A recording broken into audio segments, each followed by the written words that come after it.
আজকে কোনো ব্লগ দিচ্ছি না।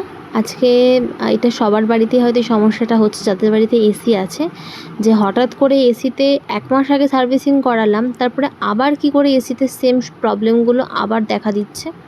তো হয়তো সার্ভিসিং ভালো হয়নি বা কোনো অসুবিধা হয়েছিল, সেজন্য আবার এই দাদাদেরকে ডাকা হয় এবং তারা এসে দেখে যে হ্যাঁ, এসি ঠিকমতো সার্ভিসিং হয়তো হয়নি বা কিছু একটা খামতি থেকে গিয়েছিল, সেই জন্য তারা আবার সার্ভিসিং করিয়ে দিচ্ছে এবং এবার খুব ভালো মতন করিয়েছে।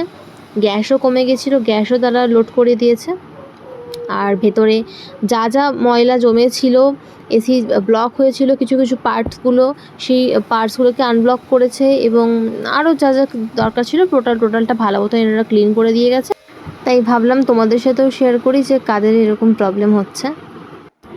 তো তাই ভাবলাম যে আমাদের এসিটা কীভাবে সার্ভিসিং করা হলো, তো তোমাদের সাথে শেয়ার করলাম। ওয়াটার স্প্রে দিয়ে সার্ভিসিং করা হয়েছে, আরও কিছু ইকুইপমেন্ট ইউজ করেছে। তো ভিডিওটা এই পর্যন্তই থাকলো, ছোট্ট করে দেখালাম সার্ভিসিংটা।